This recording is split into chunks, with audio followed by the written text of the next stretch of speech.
Nacido en Vilaseca en 1935, o profesor Isaac Alonso Estraviz é o lexicógrafo máis importante que ten a nosa lingua. Licenciouse en Filosofía na Universidade de Comillas e en Filosofía e Letras na Filoloxía Románica na Complutense de Madrid. Diplomouse en Cultura e Lingua Portuguesas na Universidade de Lisboa e doutorouse en Filoloxía Galega na Universidade de Santiago de Compostela. A de Isaac Alonso Estraviz é unha vida comprometida por enteiro coa defensa e o estudo do galego, desde que sendo moi novo sofreu a represión por ser galego falante.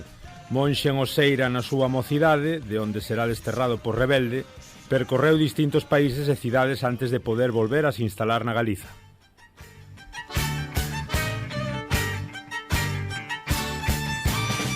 Detrás do seu sorriso e dunha nada finxida modestia atopamos o autor do máis importante dicionario galego en liña. Elaborado á marxe das institucións e da academia, a súa obra recibe milleiros de consultas diarias e é unha referencia fundamental para todos os países de fala galega e portuguesa.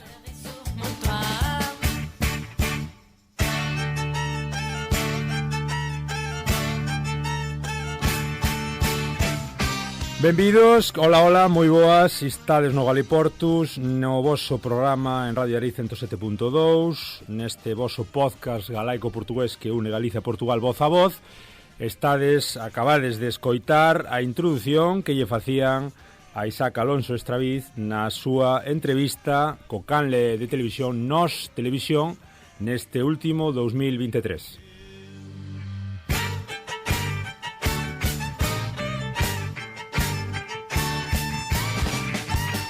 Esa entrevista, como vos digo, facía esta pequena intro. Temos o gusto de nos facer tamén a nosa propia entrevista. Hoxe, en Radio Ariz, está connosco o protagonista, o grandísimo Isaac Alonso Estraviz. Moi bons días. Hola, bons días. Un placer terte aquí connosco para facer esta grandísima entrevista, esta homenaxe, unha das miles que mereces e que tes. Está tamén o noso compañeiro Manuel Gallego, moi boas, historiador. Hola, bo día, que tal? Coñecedor, amante de Santa Mariña. Ao final a conexión, todos os camiños levan un pouco a Roma, non, Isaac? Neste caso a Santa Mariña de Aguas Santas. Moi ben, queríamos facer este programa. Sabes que este programa, este podcast, quere unir Galiza voz a voz con Portugal. Ti és unha das voces máis autorizadas desde hai moitos anos para relacionar Galiza e Portugal, galego e portugués, galaico-portugués. Vamos falar de moitas cousas. Arrinco un pouco pola faceta máis persoal. 1935 en Vilaseca, natural de Trasmiras, non? Natural de Vilaseca. Vilaseca, concello de? Concello de Trasmiras. Correcto, pero autoridade competente Vilaseca, non? Vilaseca. Correcto. Contanos un pouco, para aqueles que xa pensan que a cousa queda moi atrás, como foron eses anos 40, eses anos 50, esa posguerra? Pois, primeiro, eu como era pequeno, porque nací no 35, a guerra comezou no 36, pois non teño idea ninguna. O único que sí sei é que despois da guerra houve veces que ali un tipo de Vilaseca convocaba a xente e eu en realidade non sabía para que era. En Vilaseca non tiñamos escola. A escola comezaban os que comezaron estando eu cando tiña xa 6, 7 anos. Normalmente aos 7 anos. E os que aprenderon a ler e a escrever foi con persoas de Vilaseca, con un tal Drecho e con un padriño, un familiar meu que tamén sabía ler e escrever. Imagino que aprenderían no exército noutros lados, e entón as persoas maiores que querían aprender a ler e a escrever rexían pola lei do ferrado, que é dicir, dabanche clases e tú pagabanlle con un ferrado de centeo. E era a cousa como funcionaba. Cando cheguei eu, xa a cousa xa non foi igual. Había un mestre que era Don Manuel, que se preocupaba pouco dos rapaces e si moito das abellas que el tiña. Por iso nós a ese mestre chamábamos o abelleiro. E claro, os rapaces non nos trataba grande cousa, tampouco lle interesaba moito, de tal maneira que houve unha vez que un rapaz lle pediu para sair mexar, non nos deixou. Ao pouco tempo viu que corría un regueiro de agua, colleu, deulle unha bofetada ao rapaz, e ese rapaz nunca máis volveu por ali até que cambiaron de mestre. Despois dese mestre foi para Vilaseca unha mestra moi encantadora, pero nada máis. Lembras a infancia feliz, infeliz? Falas agora dos mestres, eses primeiros inicios na escola, que cousas che veñen á cabeza? Ben, primeiro, en Vilaseca non había escola. Íamos a unha casa grande que hai cerca do Sagrado, da escaleira que sube ao cemiterio, e ali era onde tiñamos clase. A escola fixose posteriormente cando xa eu non estaba en Vilaseca, que durou pouco tempo porque chegou o momento en que houve sobriños meus que nunha época en que viviron eles había 35 ao mellor do mesmo ano, e actualmente pois o máximo que pode haber son 3 rapaces do mesmo tempo. Lóxicamente a de Vilaseca desapareceu, agora está el tanatorio, e os rapaces de Vilaseca e do outro lado van a Sarreaos, e outros van ao outro lado. Bueno, un pouco comezas a estudiar nesa escola, e despois por onde che veñen as inquedanzas? As inquedanzas veñen porque o meu irmão maior, Albino, cando veu do servizo militar, el sabía ler e escrever, e interesáballe moito pois a formación dos seus irmãos. Entón, houve a un irmão meu que o falaron co cura de Perrelos, que era tamén o de Vilaseca, o don Emilio Paio Marta, e levárono para Sarria, para os mercedarios. Botou ali menos dun ano, despois foi incluso para os Milagres, tamén botou pouco tempo e non quixo. A única persoa que neste caso pois fun eu, leváronme, fixeronme unha seira, unha especie de exame de ingreso, admitíronme, e a partir de aí, pois, desde o ano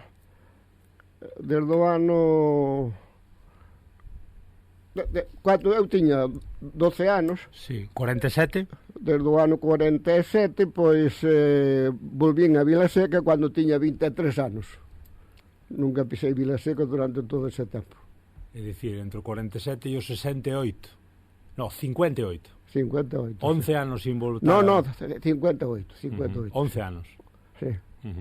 E cando cheguei a Vilaseca, o que me extrañou é que un rapaz, compañeiro meu de infancia, saía coas vacas, vino, saudeino, sorrín, pero o rapaz non me coñeceu. Entón tiven que presentarme, e a partir de aí, en fin, xa de vez en cando ia por Vilaseca, pero en realidade en Vilaseca foi no sitio onde menos tempo estiven.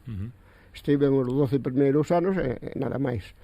En Vilaseca, lóxicamente, o idioma era o galego, que en realidade en Vilaseca é un galego máis parecido ao portugués que noutros lados. A canto está Vilaseca da Raya? Da Raya, vamos a ver, Vilaseca é que hai dúas raias. Hai a raya do Couto Misto, que aí é moito máis próximo, e depois está a raya de Chaves, vamos, de Berín Chaves, que aí xa son máis kilómetros, pero é igual porque os da miña aldea se van a Portugal, falan como falan na miña aldea, os outros falan como falan eles, e enténdese de maravilla. De tal maneira que unha das veces que fun eu a Vilaseca, ia un sobrinho meu, Manolo, coas vacas para a casa, e entón eu dixen, mira Manoliño, querías vir comigo a Chaves, que teño que ir. Dice, ai non, tía, que temos que falar coa mãe. Falamos coa mãe, a mãe díxome que sí. O problema é que eu non levaba permiso por escrito de ninguén. Entón chegamos á raya e a Policía Española non deixaba. non tiña nen por escrito, non tiña permiso por escrito, nen nada. Eu en principio non era máis que el tío en teoría, pero ao final convenceronse e dixeronlle, mira, que prefires, quedarte aquí ou ir? Entón dixo, home, ir. Entón, claro, como eu lle dicía que íamos ao estranxeiro, xa levábamos bastantes kilómetros entre Verín e Chaves, e pregúntame, tío, cando comeza o estranxeiro? Dixe, mira, xa levamos bastantes kilómetros no estranxeiro.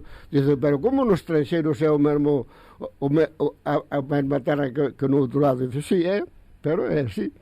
Entón chegamos a Chaves, fomos ás loxas, fomos aos bares, andamos por todos os sitios, e el falaba, como falaba en Vilaseca. Eu nunca lle dixe nada do que tiña que falar, como tiña que falar, e despois ele respondían igual e ele entendía perfectamente. Entón, cando chegamos a casa, o pai dixo, Manoliño, como falan os portugueses? Como a nós, mi padre, como a nós. Claro. E entendeu-nos perfectamente. Xa falaremos de cuestións lingüísticas de relación galego-portugués. Só quería 4 pinceladiñas un pouco da vida. Comentábamos os teus inicios en Vilaseca, volves no 58, despois aparece xa as inquedanzas, un pouco a instrucción, a cuestión educativa avanza, e vas, acabas por incluso ser universitario nunha época en que moi pouca xente podía ter eses accesos á universidade. O que pasa que, vamos a ver, o problema que tiñamos en Useira, igual que tiñan nos seminarios, sí, nas casas religiosas e en todos os sitios, era que non che deixaban falar galego. En que ano vas para Useira? No 47, xa dixemos. No 47, dixeche. E entón, aí non che permitían falar galego, porque era cousa de burros, de paletos, e entón había que falar castellano. Que facían connosco? Noutros sitios utilizaban un método, connosco o método que utilizaban era unha moeda, que era unha cadela, menos que un can, entón, se tú estabas falando e dicías unha palabra en galego, eu daba xa cadela. Pero despois tú andabas atento a ver se alguén tamén lle dara a cadela. Por que tanto interese en devolver a cadela? Porque cando chegaba a noite, a hora de deitarse, os que non tiñan a cadela deitábanse, dormían, roncaban, e o que tiña a cadela, pois tiña que estar de xoeños, cos brazos en cruz. Claro, até que chegaba por ali un dos monxes, e te dicía que te deitases. E claro, é unha cousa deste tipo, chegou un momento que eu mesmo me rebelei. Dixen, por que razón os meus pais que falan galego son burros e os outros non? Entón, se chegou un momento en que aos 17 anos prometín solenemente nunca na vida falar castellano. E cumpríchelo? Vamos a ver, o que hai que ver as cousas como son. E entón, chegou un momento en que falaba galego, escribía en galego, nos 70 e tantos, era a onomástica do superior, que era francés, pero aí a min e a outro señor ocorreusenos facerlle unha homenaxe, pero en galego. O sea, os discursos en galego, os cantos en galego, e incluso pois representamos unha obra de teatro que é Os Trasacordos do Tío Mingos. Gustaronlle moito, a cousa quedou ben, e a partir de aí eu xa me decidí a eso. O que pasa que despois houve problemas co superior, viñan visitas, viñan uns, viñan outros, ao final pois decidiron coller a mandarnos fora a todos. Entón chegou un momento en que ás 5 da mañá eu estaba cos rapaces, cos oblatos, que era o superior dele naquele momento, antes fora submestre de novizos. O que pasa que eu en realidade non tiña os anos que debía ter para ter ese cargo, e entón protestei ao superior e sacoume de submestre do novicio e se puxo superior dos rapaces. E claro, eu estaba ali dando clases e chegou un señor avisándome de parte do superior que vai á capela do Santísimo. Cheguei ali e estaban todos os monxes, estaban varios abades, estaba o bispo de Ourense, ademais co Santísimo exposto, e ali un sermón que non vos podedes imaginar. E claro, chegou un momento en que ao final nos daban 5 minutos para escoller un sitio para onde ir, pero para ese sitio só podían ir 2, ou seja, se había un que escollía un sitio podía ir outro con el, pero máis non. Entón, o que estaba diante de min escolleu Santa María do Deserto no sul da França, e eu escollín tamén o mesmo, outros escolleron outros, e en menos de un cuarto de hora, pois, había que marcharse. Eu incluso estaba catarrado, estaba mal, non había roupa para coller.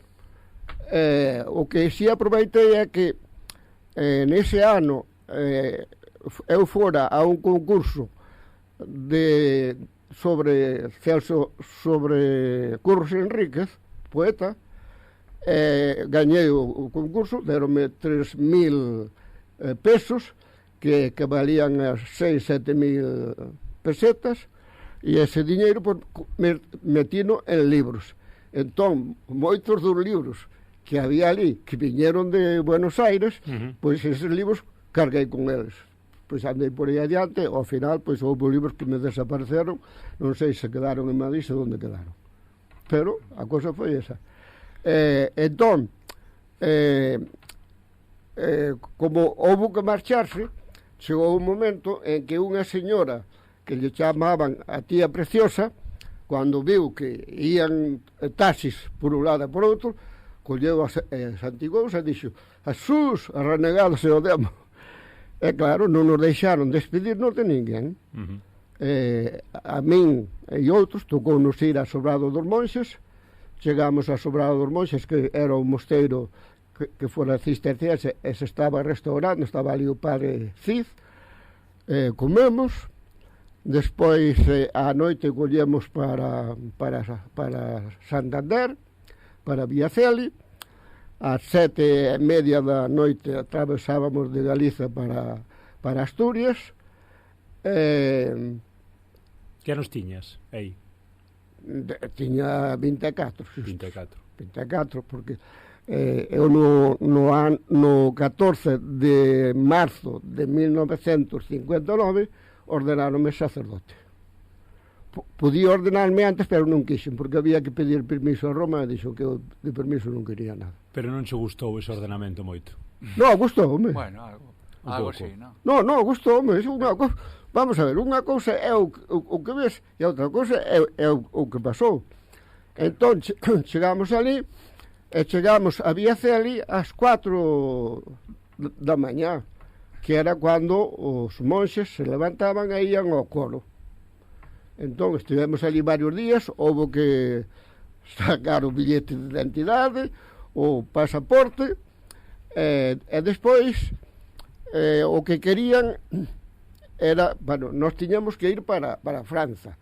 O que pasa que tanto eu como o meu compañero, que era o padre Enrique, pois decidimos, en lugar de Santander para França, collemos Santander, chegamos a Bilbao, e de Bilbao collemos para Madrid, porque en Madrid estaban uns familiares de un compañeiro noso, padre López, e estaban os irmãos, o irmão dele.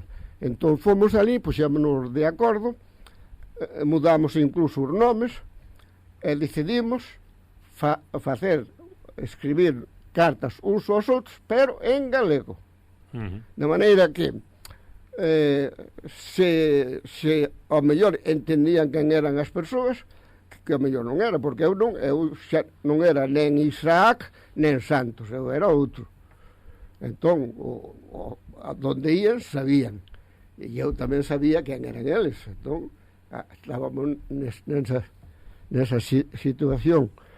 Eu quería lle preguntar que Sí. independentemente desa relación co Cister ou coa religión, podería dicirse que axudou a carreira de Stravís? Vamos a ver, é que se eu non chego a ir a Useira, onde houbera estudiado eu? Porque a situación familiar... A situación familiar nosa e dos outros era de pobres. Houve un ano que incluso, pois, tivemos que comer pan de cebada. E despois había pan que viña de Estados Unidos. E ao mellor tiñas un pedazo de pan a partir das 4 da tarde. É que houve un ano en que houve unha xeada que levou todo o centeo e só quedou nas partes altas. E que tiña terra nas partes altas aínda tiña un pouco de centeo, pero os outros non. Quer dizer, as cousas son como son. En Useira, pois, nós tamén as pasamos. Quer dizer, por moito que intentases e quixese facer, as cousas de fame pasámolas ben. Pero claro, eu en Vilaseca, pois, paseino ben, porque era un rapaz que me levaba ben cos outros, os outros levábanse ben comigo, éramos amigos dos animais. Ten en conta que, por exemplo, nós tiñamos sempre un touro, que era un boi de posto, o que levaban as vacas, e incluso cheguei a levar o touro ao monte e eu a cabalo do touro.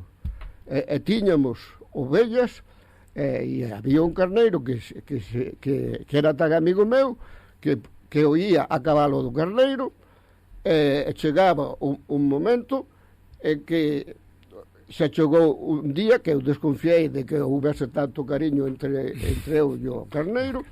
Entón cheguei a un sitio e ia un rebaño grande de ovellas, metíme por medio do rebaño de ovellas, agacheime, fume meter a unha leira de centeo, esperando que o carneiro non aparecese. O carneiro apareceu ali inmediatamente. O problema é que ao cabo dunha semana venderon o meu carneiro. E claro, cheguei ao camiño para ir quitar o carneiro aos que o levaban, pero despois dixo, bueno, mira, os pais venderon o carneiro, non teño nada que fazer. Volvín para casa triste, pero eran cousas desas. Eu tamén de pequeno quería voar. E claro, subíame a unha galla dun carballo, botábame abaixo, pero non voaba. Se chegou o momento que dixo, bueno, se continuo por esta liña, rompo as pernas. E chegan os anos 70, Stravís, e sí que consigues voar, polo menos no ámbito académico. Como é a túa entrada na universidade?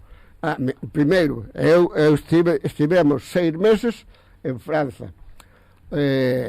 No inverno estábamos traballando no millo, pero o meu compañeiro era un tipo que de traballar no campo non valía grande cousa, e incluso houve 2 profesores franceses que nos deron clase de francés. De que me vale a min en França o castellano? De nada. Despois dali viñemos, estivemos en Soria, e en Soria, pois, ben, pero ali falábamos un castellano soriano, que non é o castellano normal, porque incluso dice, que queres? Como te llamas? Cousas así polo estilo. Amañado non de amañar algo, sino de tirando para os baños, non? Unha especie de... E despois pasou por ali, un día pasou por ali o abade xeral, falou connosco e dixonos que o Seira que se pechaba. E dixonlle eu, o Seira nen se pechou, nen se pechará, por moito que o intente o capítulo xeral e a Sagrada Congregación de Religiosos. Entón o tipo puxose nervosísimo e dice, o Seira non se pechará, mas en cuanto eu for abade xeral, vostede non vai para o Seira. Ben, dixe, pois mire, eu tampouco quero estar aquí. E dice, por qué? Porque resulta que un problema de españois, resulta que se poñen en conta de outros españois, e queremos marchar. Dice, bueno, pa onde queren ir?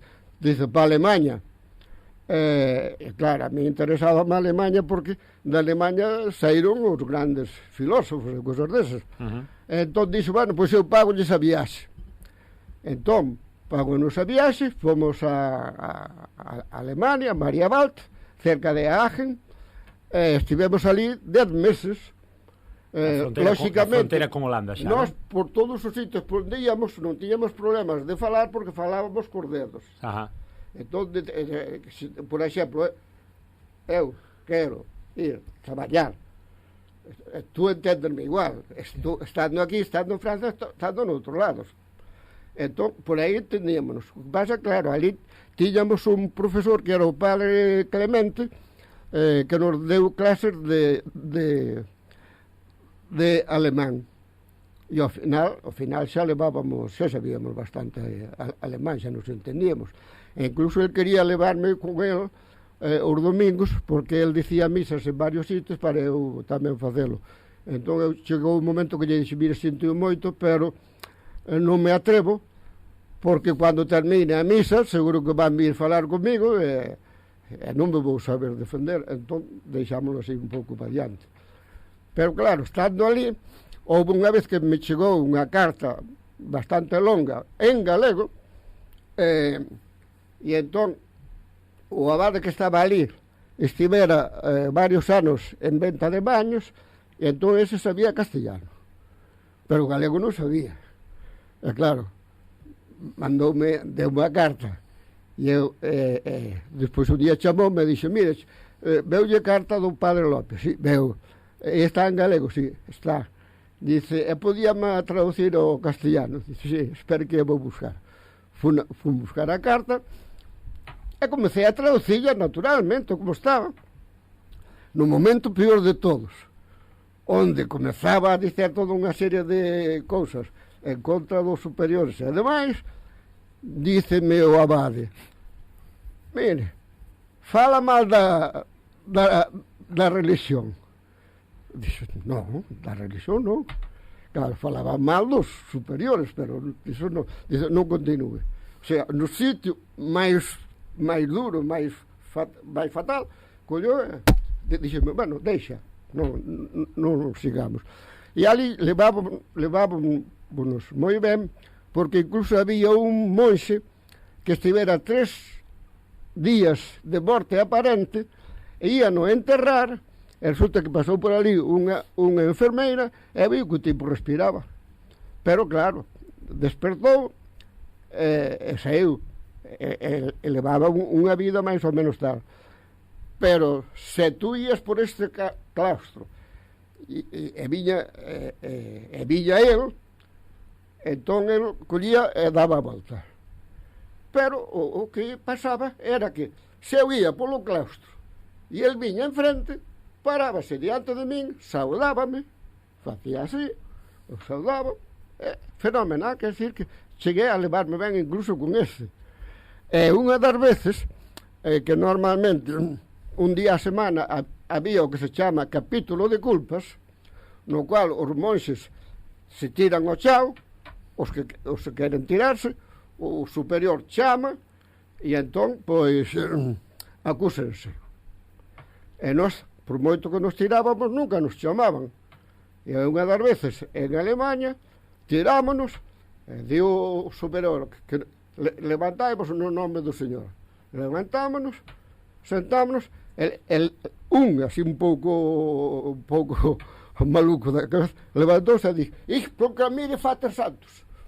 Tiven que tirar o chao, o abade mirando para un lado da pauta, dixo, que continuase, e ao final, pois, puxome como penitencia que rezase un Pai Noso, pero que fose en alemán.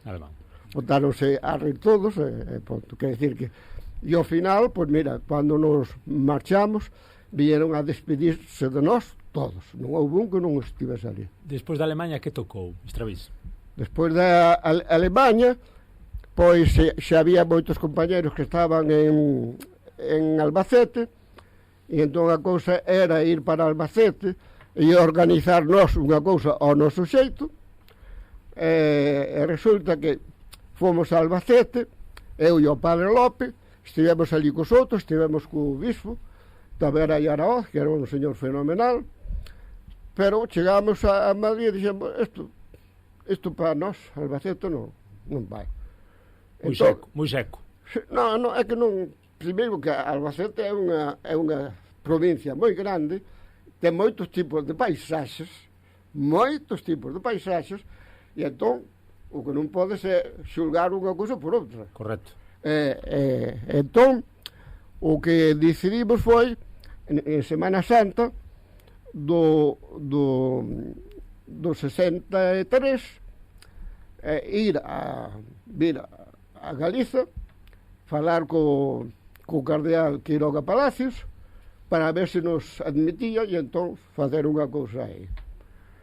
Pero viñamos pola estrada, que era unha estrada, non era a de ahora, era unha estrada pésima, e viñamos cerca de unha localidade que se chama Villa Alpando, e viñamos así falando que a certa velocidade o San Cristóbal ia no coche cos outros, pero a outra que se baixaba. Entón chegou o momento en que derrapou o coche, saíuse da estrada, quedou feito un acordeón, o meu compañeiro coas costelas todas da dereita partidas, e eu fractura de cráneo.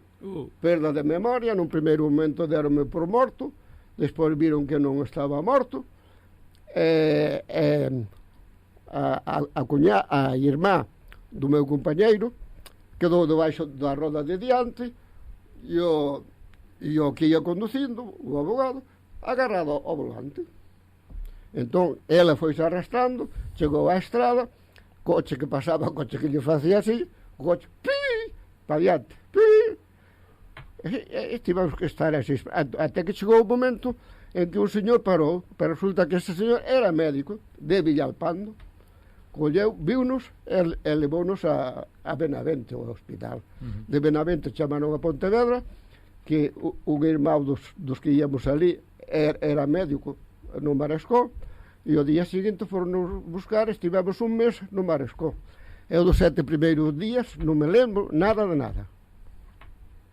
E despois, a partir de aí, intentei ir a Useira, puxeronse neuróticos, podía ir a donde quixese, pagábame todo gratis, pero non quixo. E despois, entón, fun para Vía Celi. Para Cantabria, Santander. Sí. Fun para... No, espera. Non había... Espera. Non é Vía Celi, non. Vamos a ver, es que non me acordo agora. Non te preocupes. É na parte de Navarra. O norte? No norte. No mosteiro que era... Leire? No. Urdax? Para. Dalle. No, para un pouco. Non, tranquilo que isto non damos. No, pero é que quero acordarme do... Volvemos despois ao tema, non te preocupes. Avanzamos un pouquiño. Vale. Cando... Bueno, si queres... E entón estivemos ali, lóxicamente, pois traballábamos nas viñas. Sí. En Navarra, disme. En Navarra. Perfecto. Nas viñas, sí. Non sí. te preocupes polo nome, non tens que estar todo na cabeza. Non, é que eu teño un problema que non se me acorda agora. E despois traballábamos tamén na aceitura. A aceitura ali collía moitísimo trigo, moitísimo. Collíamos incluso lentellas. As lentellas era un traballo moi difícil porque era en terreno pedregoso, despois había ortigas, había cardos, había todo, entón había que andar con moito cuidado.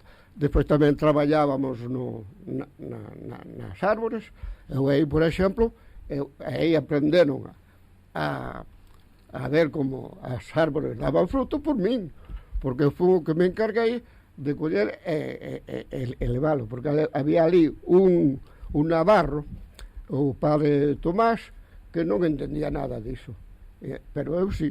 Entón xa chegou o momento que as cousas funcionaban ben. Aí estaba de superior un galego de Teo, de cerca de Santiago, que fora cura secular, despois fora dunha congregación e agora estaba ali. E entón ese tipo fixo moito porque tiña unha granxa de galiñas. Ajá. Foi na época en que a cousa das galiñas andaba moi mal. Ele incluso comprou unha máquina para pesar os ovos. E entón, aí tiñamos ovos e ovos.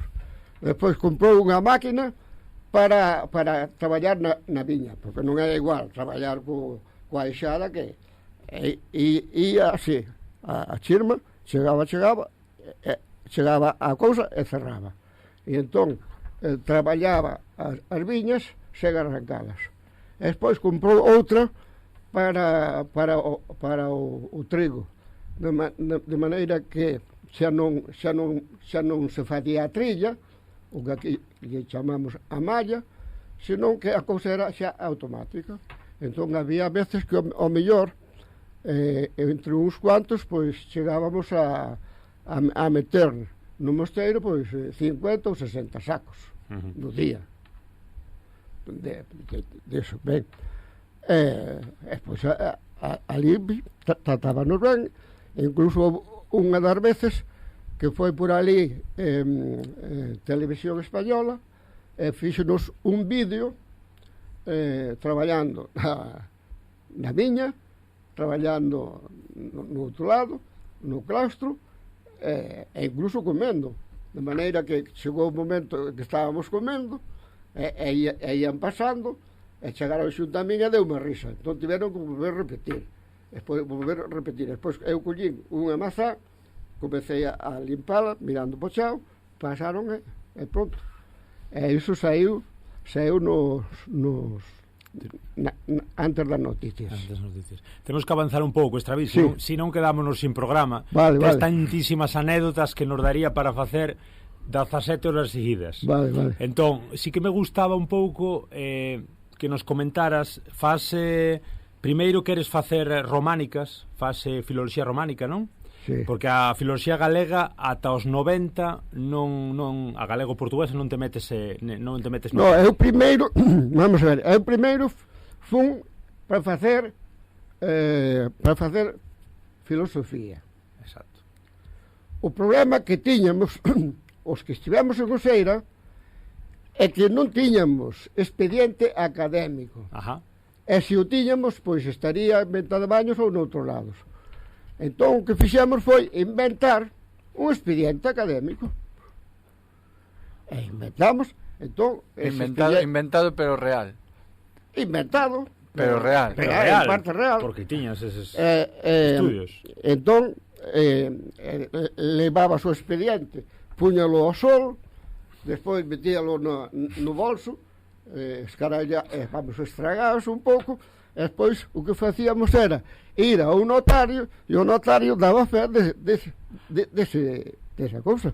Entón, cando cheguei a Madrid, pois presentei ese expediente, que senón non podía entrar na universidade.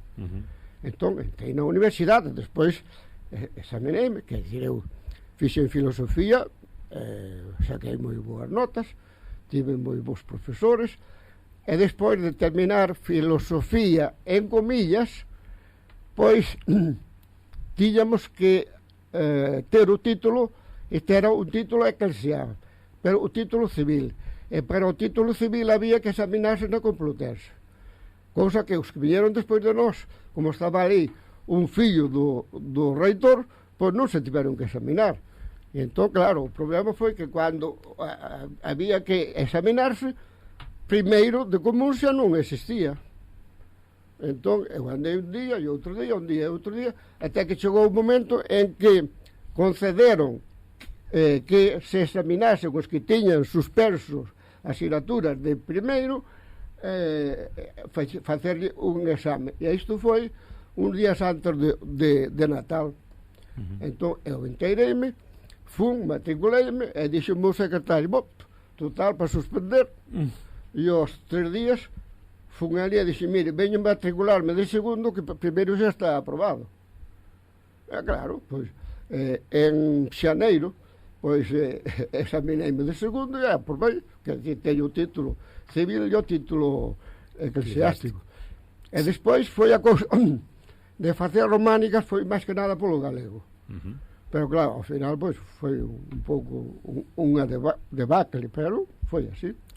Chegan os anos 80, Estrabís, e chega esa debacle, non? É dicir, hai un estatuto de autonomía polo medio, xa hai uns anos que se foi o amigo de Ferrol, hai unha transición máis ou menos modélica, bueno, aí hai moitas cuestións políticas polo medio, e como digo, chega o estatuto da autonomía e hai que darlle unha norma, hai que, bueno, intentar normativizar o galego. O galego, como diría Carballo Calero, parece, iso é o que creemos moitos, ou é galego-castellano ou é galego-portugués, e óptase por unha norma, ti desde o ámbito académico xa un home formado, xa con románicas e con esas cuestións xa na cabeza, daste conta de que as cousas non son como xas contan. Ben, hai unha cousa que ninguén sabe, que é a seguinte. Estando en Useira, había un monxe cisterciense norteamericano, Tomás Merton, que era un individuo coñecido mundialmente. Entón, as obras del vendíanse por todos os lados. E houve un momento en que quixeron, no Brasil, publicar as obras de Tomás Merton. Pero, claro, para publicar as obras facía falta censores. E facía falta o imprimator. Que pasou? Que do Brasil acudiron a Useira para sermos nós os censores. Entón, entre eu e un tal Ramón, que tamén era compañero e estábamos os dos metidos nisto, fomos os censores das obras de Tomás Merton. Pero para nós, esas obras de Tomás Merton estaban escritas de unha maneira un pouco diferente do que tiñamos nós, pero para nós era galego. O sea que a cosa esa xa tiña máis ou menos clara. E despois, cando estiven en Madrid, igual. Quer dizer, eu incluso, en lugar de quedarme dando clases de galego na Complutense, negueime. Pilar Vázquez Cuesta quería levarme para Salamanca, outro señor quería levarme para a Autónoma de Barcelona, non aceitei ninguna delas, porque eu fun como bolseiro a Lisboa e tiña 3 textos medievais editados na Galiza e 3 textos medievais editados en Portugal, e entón o traballo que ia facer eu era ver as frecuencias e as variantes que había nun texto galego e nun texto portugués, para chegar á conclusión de que galego e portugués eran a mesma lingua. Nunha época en que xa se empeza a dicir que non é o mesmo e que hai que intentar tirar por unha norma propia galega máis próxima ao castelán. Sí. O problema foi que eu despois non pude terminar o meu traballo en Lisboa, volvín para Madrid. E entón, en Madrid, pois pedironme varias editoriais castellanas de traducir obras do portugués para o castellano, e traducidas. Pero no ano 1979, pois foi falar comigo a Cal, que tiña a editorial a Cal, quería que lle fixese un dicionario galego-castellano, ou castellano-galego. Entón eu dixo que non, que eu facía un dicionario galego en galego. A muller de Acal estivo de acordo, e entón decidimos facer un dicionario galego en galego. Pero, ora, en que norma?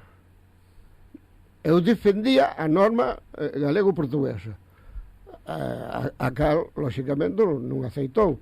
Entón, había unha norma semi-oficial, é unha norma que chegou a ser oficial, pero que durou moi pouco, na que estaba Carballo Calero, Xosé Luís Rodríguez, e unha serie deles, onde, pois, deixaban as posibilidades de utilizar amable ou amable nación ou nazón. E nós escollemos esa variante. Pero chegou un momento en que a Cal eu andaba, quer dizer, ia pagarme todos os meses unha cuantidade, e eu tiven que andar falando con xente en Ferrol, en Santiago, na Coruña, para buscar xente que colaborase. Ao final, en lugar de facer o dicionario para a Cal, pasou por Madrid vía Toledo, que agora ten un editorial da súa parte, pero naquele momento traballaba para a Galaxia, e Galaxia aceitou que ese dicionario, publicar o dicionario. Primeiro ia ser en fascículos, despois eses fascículos ian ser tomos, total ian ser pois 5 tomos. Ao final, Ramón Piñeiro, que nun principio era partidario da unidade, ao final pasouse ao lado contrario, e entón quería que o dicionario pasalo a normativa que el, antes era o contrario, chamado do Instituto da Lingua Real Academia Galega.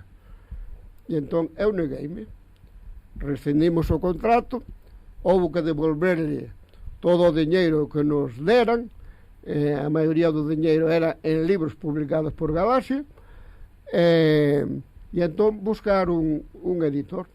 Encontramos un tipo, Fornos, de Coruña, que tiña un editorial e estaba publicando moito, e falamos con el, deu-nos o diñeiro que había que devolverle a Galaxia, devolvémoslo, pero despois viña Toledo, que había que devolverlle tamén os intereses, o 25% de intereses.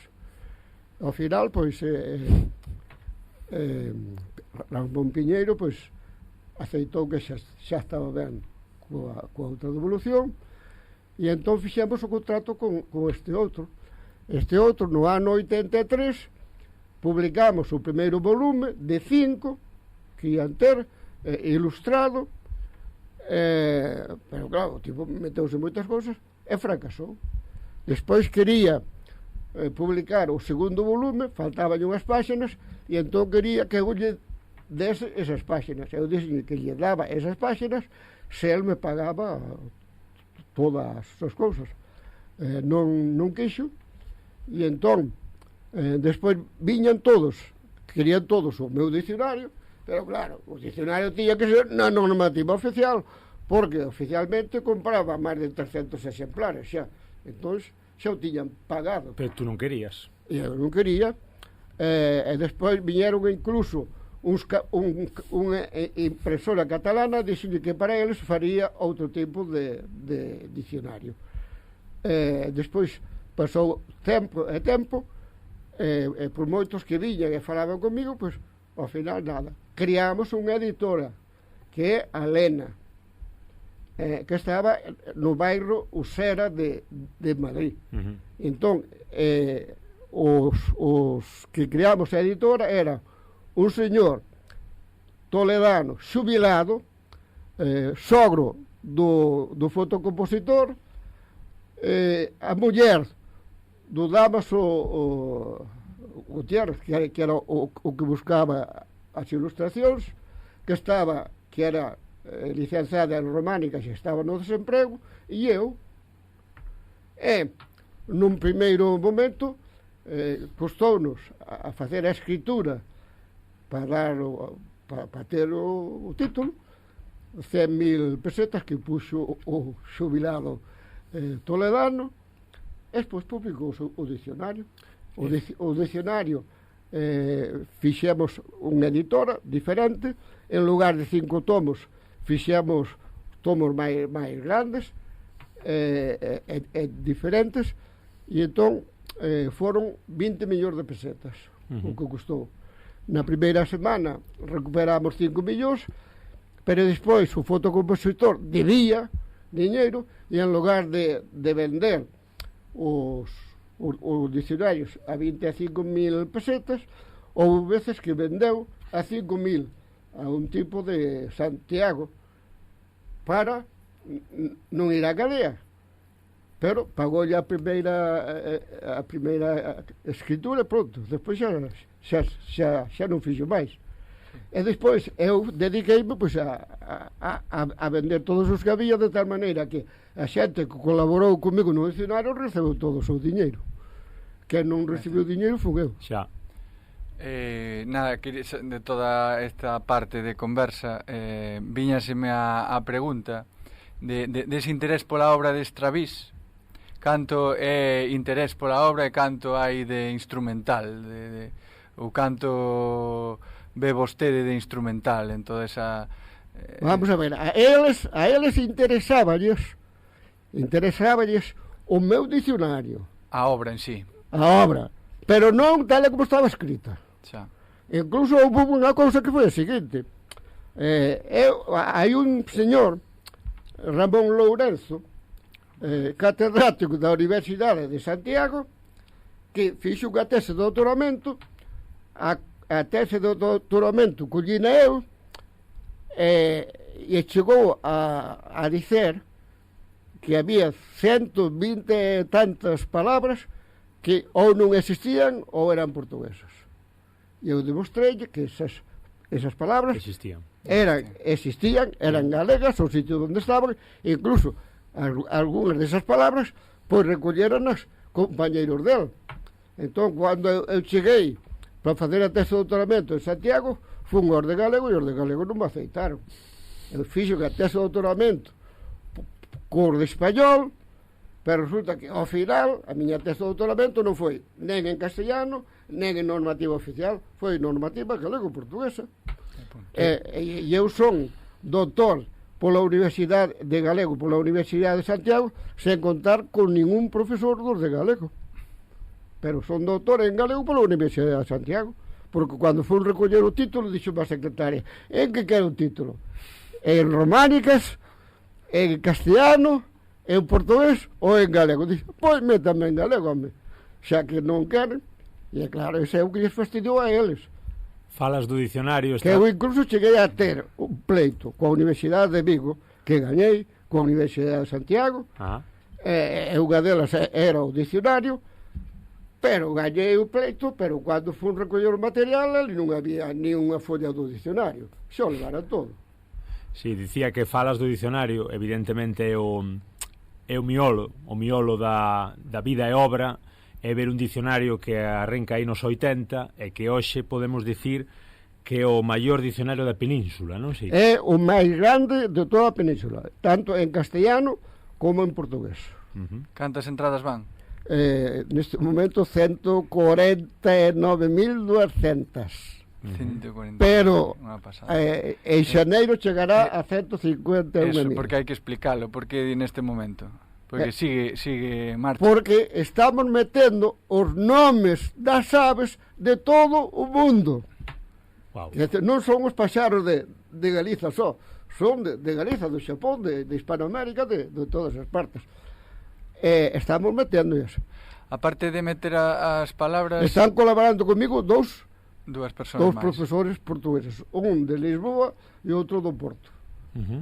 Aparte da palabra en sí, vai o lugar de procedencia. Vai o nome, a definición, os lugares en donde existe ese tipo de paxaro, é o nome científico.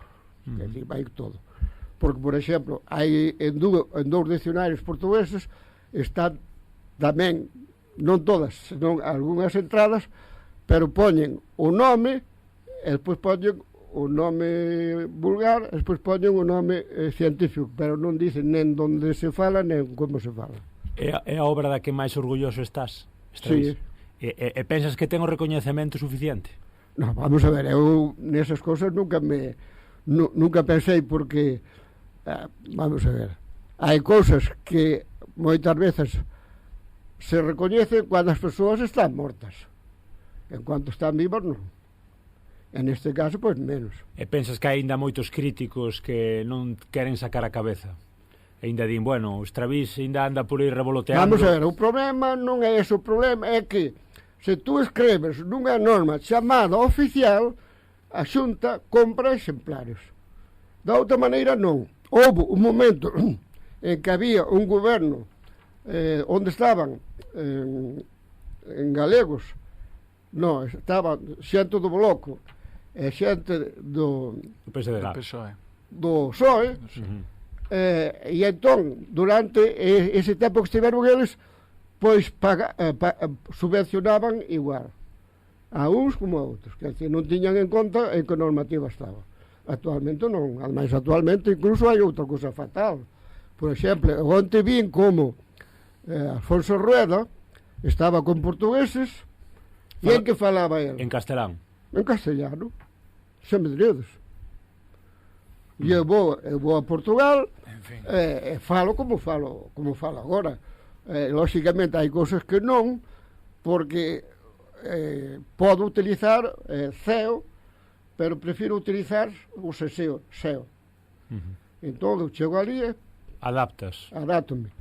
Ainda non hai moito, pasaron por Santa Mariña de Aguas Santas, unha parroquia de Arosa, cerca de Braga, que foron ali de peregrinos, e entón o que leva a cousa do coro, quería que eu lese con sotaque portugués, e dixo que dixo nada, e lín con sotaque galego, e dixo, se me dades o libro en portugués, eu vou ler en sotaque galego, se me dades en galego, vou ler igual. E entón, terminou a misa, e veo ali unha señora a darme os parabéns polo ben que lera en portugués. Claro. Sí. É así. Sí, bueno, evidentemente hai aí moitísimo traballo detrás. Tuvemos a sorte, Manuel e eu, estar na túa grandísima biblioteca. Como lle explicamos a quen nos está escoitando desde Braga, desde esa parroquia, desde esa freguesía que comentabas, ou desde Viveiro, ou desde calquera parte do mundo, hoxe en día que as redes escoitas o programa en calquera parte, como lle explicas a xente ese legado que tes na biblioteca? Ben, o que vou explicar é o seguinte: nós estamos neste momento intentando facer unha fundación. Moi ben. Igual que hai Fundación Manuel María, Fundación Neira Vilas, Fundación Vicente Risco, moi boa nova, facer unha cousa así. O problema que tive é que eu ofrecín o dicionario os de Allariz, non lles interesou, dixeronme que era mellor leválos a outro lado. Ofrecín a outra cousa e tampouco. Pero claro, onde ia ir, que era no Concello de Trasmiras, non reúne as condicións como é debido. Entón, o edificio, o local que está, vai quedar aí, os libros van quedar aí, e a xente vai ir aí consultar os libros. Cantos libros tes? Pois non sei os libros que teño. Eu sei que teño moitos libros que algúns non están arriba, como vistes vos, pero están abaixo. E lógicamente, pois, cando chega un momento, pois, unha persoa que lle interesa un libro, dáselle unha cosa, un teléfono, chama, pasa por ali, pode consultar un libro ali, ou se ve que tal, pois consultalo en internet, porque hai 7 libros meus que están en internet, entre eles a tese de doutoramento. Tes tamén a primeira traducción do libro dos Salmos ao galego, non? O galego, sí. Ese traducino cando estaba en Navarra. Sí. Que non me sai agora a cousa. Bueno, sigues aí dándolle voltas ao nome de Navarra, non? Do sitio onde estuveche. Como profesor Estravís, deches clase na rúa, en Ferrol, en Santiago, en Vigo, en Coruña, en Ordes, en Ourense, no campus, nunca suspendiches a ninguén? Nunca, tampouco me suspenderon a min, Sempre te aprobaban. Sempre me aprobaron. O mesmo cariño que tiñan eles pa ti, tiñas tú pa eles. A min nunca me suspenderon. Eu non sei que pasaba, ou é que levo unha cousa rara que máis ou menos xa sei o que vai sair, e saiu. Nunca, 3 licenciaturas, un doutorado, nunca me suspenderon.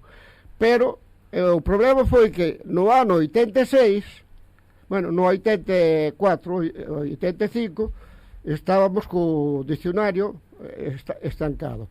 Entón, un compañero meu chamoume para dar clases no Paulo VI da Rúa, que era un colexio religioso que dependía de Astorga. Entón, eu fun aí, dei clases de castellano, lingua castellana, literatura castellana, lingua galega, literatura galega. E despois tiñamos unha radio, Radio Antoxo. E na radio, pois, tiñamos para maiores, para xovens e para rapaces. Os sábados era para rapaces de primaria. E ao mellor tiñas ali no salón, pois, 40 rapaces. E era fenomenal porque, primeiro, na rúa, normalmente os rapaces falaban todos castellano e ao pouco tempo os rapaces falaban todos en galego. Claro, na radio había cousas, noticias que nós ardábamos antes, porque había dous que ían ao alto dunha montaña e cando xogaban ao fútbol dábanos as noticias e nós xa dábamos os resultados do fútbol, cousa que, por exemplo, no barco, pois, non podían dalas. E entón os rapaces relacionábanse cos seus profesores, relacionábanse con todos, e chegou o momento que incluso un asturiano se lle ocorreu de que desa maneira o castellano desaparecía da rúa. Entón mandoume un aviso dicendo que quería unha entrevista conmigo en Radio Antoxo para el defender a cosa do castellano e a cosa galega. Porque estaba desaparecendo. Ben, entón chegamos ali, deixei o señor asturiano que falase, falou durante 10 minutos, entón dixenlle que xa acabache, dice, sí, dice, de verdad que xa acabache, sí. Entón comecei a falar eu, e en menos de 10 minutos xa estaba todo terminado. Quer dicir que non había ese problema. Ademais, en fin, non o dixen antes, pero digo agora, eu no ano seguinte, cando no 86 saiu o dicionario en 3 tomos, eu viñe para Galiza para dar clases de galego e a Xunta non me deixou dar clases de galego. Por qué? Porque non era... Por que será? Porque non era da súa corda. Entón, que pasou? Pasou que en Madrid dábanme traballo nunha empresa internacional e non quixen. E viñen aquí e tiven que dar castellano. Claro, comecei a dar castellano en Ferrol, en Pontedeume, en Ordes, en Santiago, na Coruña, en Pontevedra, en Vigo, por todos os sitios. Pero eu cheguei a Ferrol e ali todas as cousas eran en castellano. E os profesores todos falaban castellano. E eu entrei na miña aula e comecei a dar as clases de castellano en galego. E claro, tiña rapaces de diurnos, moi ben, ademais moi bons, tiños do noturno, que era xente que traballaba, e díxome a profesora, mira, Estravís, no diurno, no noturno, fan eles os temas. De momento, teñen que ter feito o primeiro tema e andan co segundo. Cheguei a clase, non tiña nen primeiro tema, nen segundo, nen nada. Entón, que facía? Dedicábame eu durante o día anterior a preparar o tema 1, tema 2, tema 3, tal. Entón chegaba a clase e ditáballes. Lóxicamente, os exemplos puños en castellano. O sea, unha cousa é explicar, porque a mí o que me interesaba era que entendesen. Ajá. E entón explicaba en galego. De tal maneira que unha das veces, fixaivos ben, terminei de dar clases, collín o tren para Madrid, no sitio onde eu ían andaluces, eu acababa de falarlles aos meus alumnos do último do bacharelato sobre variantes do castellano no andaluz, e cheguei ali e resulta que non se entendían entre eles, entre os andaluces. Un andaluz dunha maneira e outro outra. E eu tiña que estar así, así e así. E claro, entendía. Porque en Andalucía dá o caso de que incluso hai algún lugar onde as mulleres están no sitio e os homens traballan no outro lado. Entón, para as mulleres, en lugar de los hombres, era lozoma para as mulleres. Pero para os homens era lozome. Lozoma. Entón, as mulleres lozoma e os homens lozome. Esas cousas hai que saberlas. Ben, fenomenal. Estravís, temos algunha preguntiña máis xa para ir acabando. Como Como viches sempre somos moi críticos co lado do Estado, co lado de Madrid, como ves do lado portugués sempre ter que facer pedagogía ca cuestión do galego ou do portugués do norte? Ben, en Portugal hai un problema que é o seguinte. Eu estive en Portugal e incluso fui un amigo de Mario Suárez.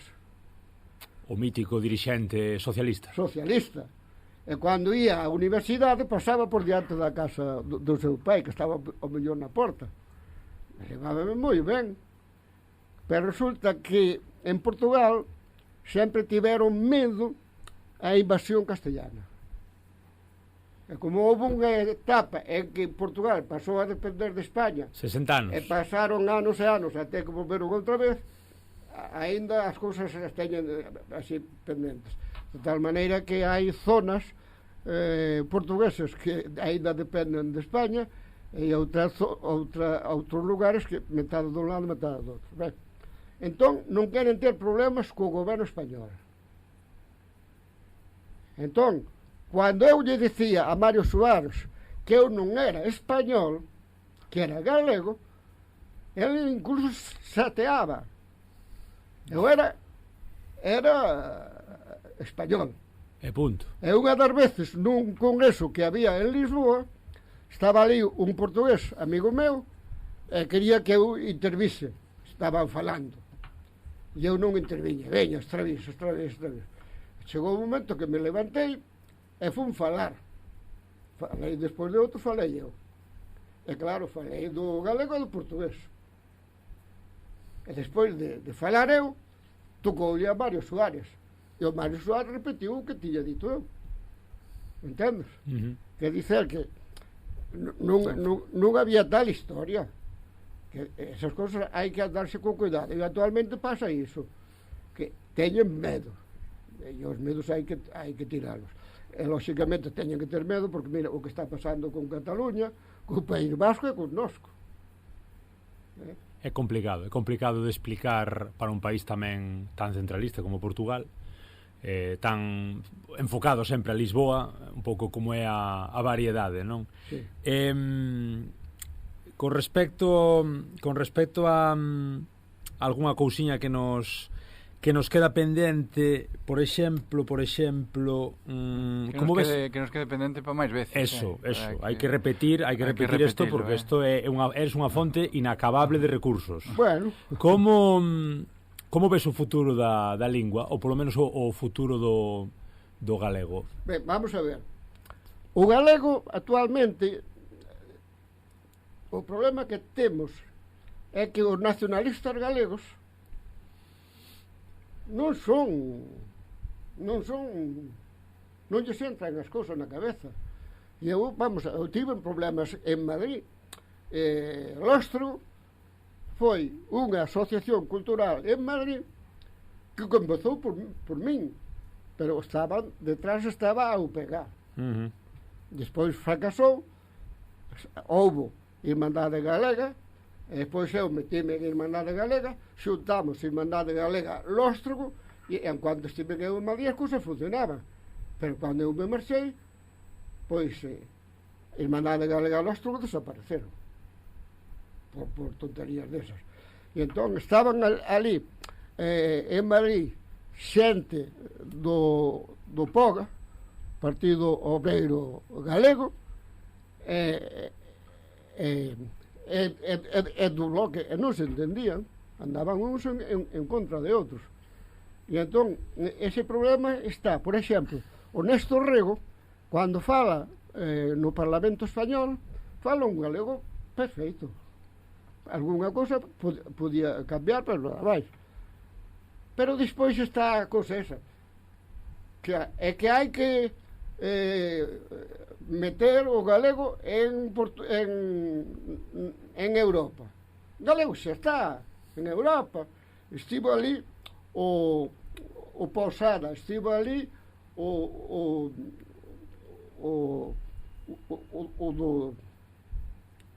Camilo Nogueira. Ahora Ana Miranda. E agora Ana Miranda. En que falan? Falan en galego, lóxicamente na escritura, non poden utilizar a outra escritura, pero enténdeno. E eu e outros estivemos no Parlamento Europeo e falamos como estamos falando agora, e os traductores traducían perfectamente. O de español tardou un pouco, deixou pasar, pero ao final, pois, entón, tú estabas ouvindo o traductor de francés, o traductor de inglés, o traductor de italiano, de alemán e tal, e despois tamén estaba o traductor de español que traducía o que nos falábamos. Quer dizer que non é necesario andar metendo, o galego xa está. Ahora, que ali non lle chaman galego, iso foi culpa nosa, porque cando Portugal se independizou, o que tiñamos que fazer é independizarnos nós, xunto con Portugal, ou independizarnos nós e comer aos portugueses. Pero os portugueses levaron o galego por todo o mundo. Claro. E entón, queiras que non, pois hoxe ten un nome que para min é galego e para eles é portugués. Correcto. Comentas de feito na entrevista co que abríamos o programa, que a entrevista que fixeche en Nós Televisión, son de onde naceu o galego portugués. Sí. É dicir, moitas veces desde o lado portugués tamén nos contan que ese relato non está por riba da mesa, que para eles o portugués naceu en Guimarães, o verso na Sound, estas cousas todas, e do Miño para arriba é España e punto. Non. Actualmente hai moitos portugueses profesores que defenden que galego e portugués son a mesma lingua. O que pasa, claro, non queren darlle o nome de galego. Claro. Porque eles mesmos, cando falan, dicen que o noso idioma naceu na Galiza e no norte de Portugal. E despois estendeuse máis para o sul. No ano 1986, eu fun ao Congreso de Río de Xaneiro para facer unha normativa común a brasileiros, portugueses e países da lusofonía. Eu fun como representante galego. Despois estaban ali representantes portugueses, brasileiros, angolanos, mozambicanos, de todos os sitios. Íamos como observadores. Entón chegou o momento nun plenario, dixen, eu quixera que os señores me expliquen por que razón que eu, que son do lugar onde naceu o idioma, que estades falando vos, estamos agora intentando facer unha normativa ortográfica, estes como observador e non como membro de pleno dereito. Os brasileiros aplaudiron, os africanos xa non digamos, e os portugueses quedaron un pouco fastidiados, pero quedou así a cousa. Hai moito reparo en Portugal hoxe en día co tema do acordo ortográfico, porque falabas do medo antes, non? Hai ese medo tamén a que todo o que ven de Brasil que te absorba. Estamos falando de 220 millóns contra 11 de Portugal. Xa, pero mira, queiran ou non, é o que hai. O día de mañá, a norma que vai prevalecer é brasileira. Non é a de Galiza-Portugal, senón que vai ser a brasileira. E en realidade xa son moi poucas as cousas que separan. Se tú, por exemplo, consultas o meu dicionario, verás que na entrada está a normativa portuguesa, se coincide coa brasileira, xa non está nada máis. Se a brasileira é diferente, ponse entre parénteses a brasileira, e se a galega tampouco coincide, ponse tamén a galega. E entón vai chegar un momento que todos eses problemas van a desaparecer. Igual que en castellano, antes a cousa era só o castellano de Castela, pero agora, últimamente, xa entraron no dicionario da Real Academia Española máis de 3.000 palabras hispanoamericanas. Entón chegará un momento en que a norma para o castellano xa non será só a de España, senón que será a de Hispanoamérica. Manuel. Nada, eu tiña aí unha última pregunta, non quero despedirme sin facela, non sei se queres ir pechando, hai tempo e tal. Armea ou Armeá? Armea. Hai Armea aquí. Quedoume claro. Hai unha Armea aquí e hai 3 Armeas en Lugo. Unha delas era onde era natural o Ramón Piñeiro. Pues Armea. non Armea. Que é unha pregunta recurrente. E Armea, para que quede claro, é un sitio húmido, pantanoso, con agua e barro. Ese é Armea. Temos que falar e facer outro programa de toponimia. Estou moi pendente dos de Galicia nomeada. Non sei se tes idea un pouco do proxecto, e desde o lado máis oficioso da Xunta, incluso desde aquí, desde Allariz, hai xente implicada no proxecto para recuperar toda a toponimia que se vai perdendo. Somos o país do millón de topónimos, ou dos 2 millóns de topónimos, e hai un traballo moi grande aí tamén por intentar recuperar e por poñer no mapa todos eses pequenos lugares. Non sei se estás un pouco ao tanto de Galicia nomeada. Vamos a ver, eu sei que se está facendo ese traballo. Ajá. Incluso de Termiras mandoume o alcaide un convite para asistir. Entón eu dixeme, mira, Emilio, as cousas hai que facelas con tempo. Eu así non vou. Que todo saia ben e pronto. Que é dun día para outro. Claro.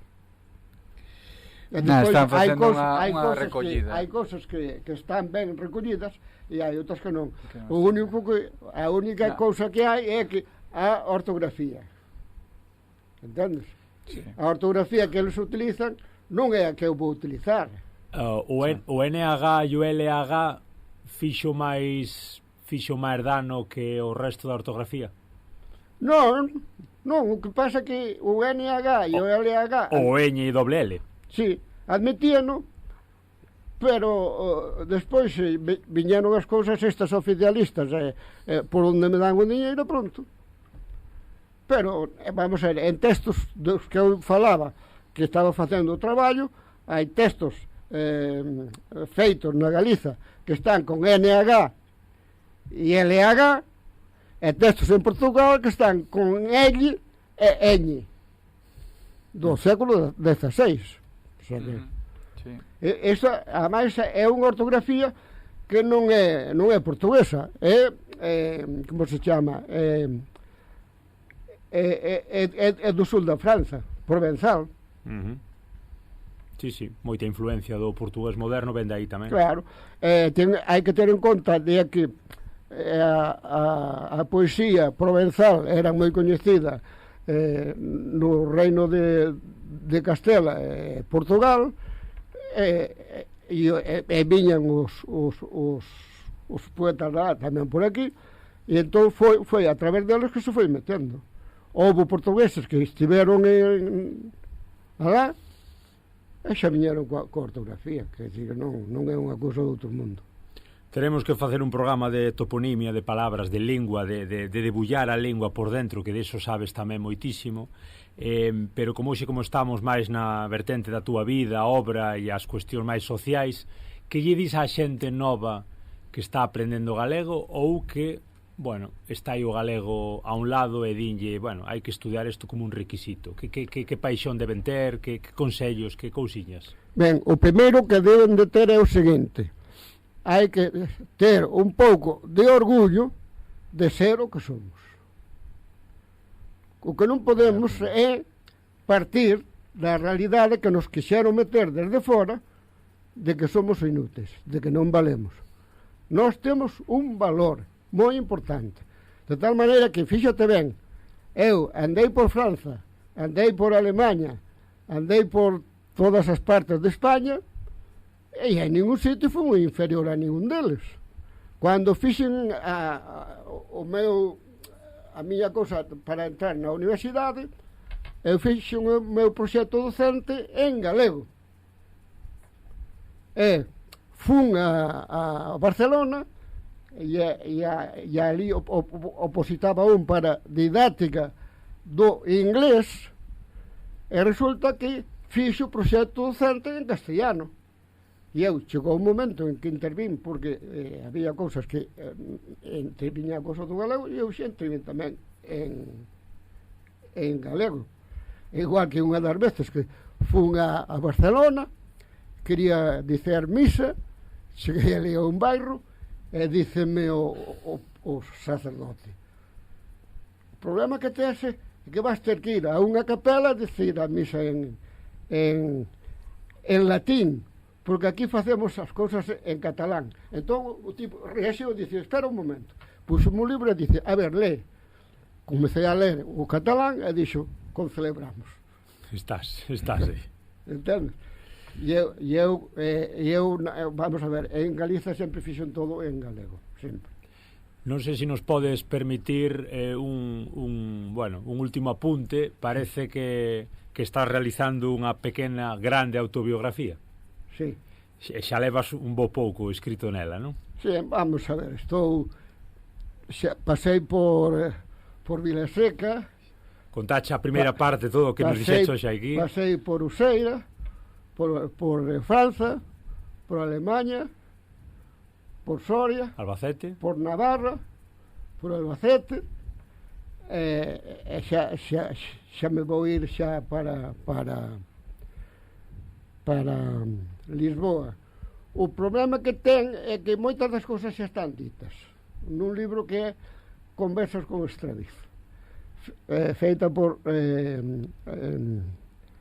Penabade. Entón, hai cousas que eu digo aí que non están aí, pero outras sí, outras están. Entón, non vai ser moito sobre o dicionario, pois xa está todo aí dito. O dicionario podémolo encontrar en internet, Estraviz, comentabas estraviz.org. No, tú busca aí Estraviz. Poño Estraviz no buscador e xa me aparece Estraviz. E xa me aparece o dicionario. Terminado en Z, con V. Nas aplicacións tamén. Tamén tes aplicación móvil, non? No Play Store. Hai aplicación tamén para baixala e para ter a aplicación do dicionario. Tamén. Sí, dou fe que a teño. Moi ben. Tamén no Play Store poden poñer Estraviz. Tú colle pon aí. Sí, teño instalado. Temos. Vas aí, vos dalle a Estraviz, lévate a dicionario, dalle a dicionario e xa aparece. É simplemente para a xente que nos está escoitando, para que o teña en mente, que ten o maior dicionario da sen pagar unha peseta, sen nem pagar un euro, sin pagar nada, totalmente gratuito, unha obra que ten décadas de traballo detrás, que ten unha vida detrás, que ten unha dedicación detrás, e que ten un orgullo tamén de facer as cousas por si e polo seu. Non sei se, Manuel, si queres algún apunte final para pechar. Nada. Mira, no dicionario incluso hai palabras de Angola, de Mozambique, sí, e de outras zonas que están no dicionario común da lusofonía. E entón, cando eles falan portugués, hai palabras que utilizan eles que non existen, porque non hai a planta, non hai as cousas que hai neses sitios. Entón, esas palabras vas ao Estraviz e encontralas. Se tú estás lendo unha obra de Mozambique ou de Angola ou de Cabo Verde e aparece unha palabra aí no portugués, esa palabra vai a encontrar no meu dicionario. Quer dizer que non tes tampouco problemas. É como un dicionario lusófono en sí. Común, correcto. De lusófono nada. Sí. Común, gustoume. É que comigo colaborou un tal Rodolfo que era brasileiro como se chama, da capital de Brasilia ou de Río da Bella. No, de Brasilia, e incluso as palabras de Angola e deses sitios meteronse a través dela. Despois están colaborando dous portugueses e claro, lógicamente hai palabras que non están no meu dicionario, pero tampouco teñen por que estar, pero hai moitas palabras no meu dicionario que vai un portugués e busca nun dicionario portugués e non as encontra, e vai ao meu e encontras. Non hai moito, estando nunha cea alá cerca de Tui, pois estábamos galegos e portugueses de Ponte nas Ondas, e entón unha señora de Valença pois parabenizoume porque resulta que había unha palabra que usaban ali que a buscou nos dicionarios portugueses e non estaba ningún, e foi o meu estaba. Entón, pode pasar iso. Sí, Manuel. Nada, simplemente agradecervos o poder estar aquí escoitando o mestre, que veñamos máis veces. Temos que facer unha segunda parte. Espera, que temos que arranxar a cosa de Navarra. De Navarra está aí, sigues dándolle voltas. Queda por seguinte programa. No, que ten que sair agora. Non é algo importante, non te preocupes. O mosteiro ese Non te de Navarra. preocupes. Vou despedindo, mentras pensas no de Navarra.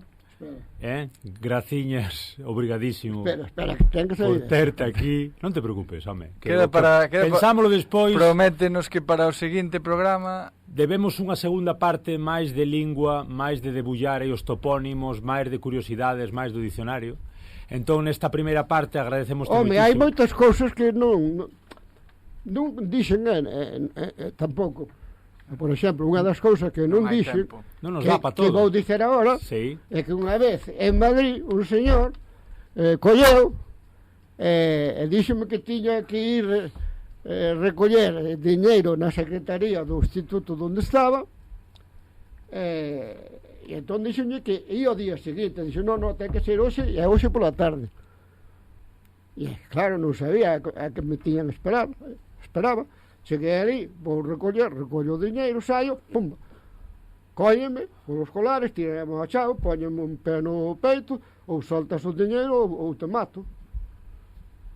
E tiven que lle dar o diñeiro. Caramba. E despois fomos falar con Cardeal Enrique Tarancón, e díxeme que non dixese nada, que me daba ele as 40.000 pesetas, e digamos... Pois hoxe non vamos pagar nada, nin tampouco te vamos a saltar. É igual. Moitísimas grazas, obrigadísimo por estares hoxe aquí, polos teus saberes, pola túa vida e obra e por todo o que nos transmites. Graciñas tamén a Manuel por colaborar e por estar paciente no programa. Faremos, como che digo, cando queiras, unha segunda parte máis de toponimia e de lingua. E ata aquí hoxe imos acabando, como digo, con estes parabéns para toda unha vida de traballo en prol do galego de Estravís. Eu son Germán Estévez, como sempre, estades aquí no programa que une Galicia-Portugal voz a voz, e hoxe imos marchar con un tema que nos pediu Estravís, que nos une profundamente e que dentro dunhos meses, nese 50 aniversario da Revolución dos Cravos, vamos celebrar ese cántico, ese grándola, que nos di que o pobo é o que máis ordena e do cal temos, como ben dicía Estravís, temos que estar moi orgullosos do que somos. Que nesa revolución estaba presente unha galega que foi a que vendió os cravos. Como non? Unha galega. Era raro que non estivera unha galega polo medio. Pois hoxe falamos cun dos grandes galegos, como digo, estades... Non, grande non, é que non paso de un 50 ou uns...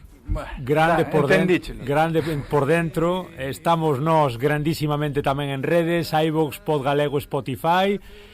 Podernos escoitar en Radio Lleriz 107.2 da FM sábados de 12 a 1, tamén reposición á noite e o luns pola tarde tamén de 6 a 7. Graciñas, Carlos, nos mandos técnicos. Como digo, hoxe marchamos con ese grándola que retomaremos no 2024. Graciñas por escoitarnos ata aquí. Chao, chao. Un aperta, un abrazo. Chao. Terra da fraternidade, grândola Vila Morena.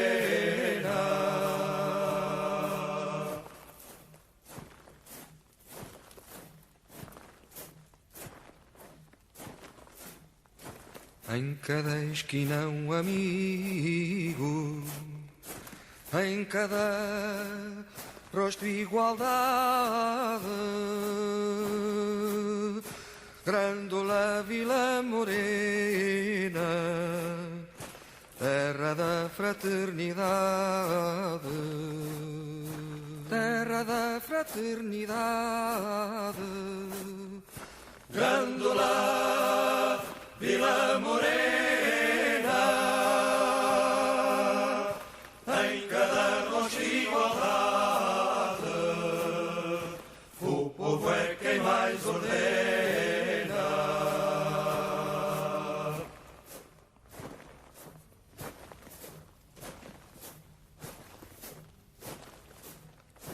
À sombra de uma azinheira que já não sabia a idade, jurei ter por companheira grândola a tua vontade, grândola a tua vontade.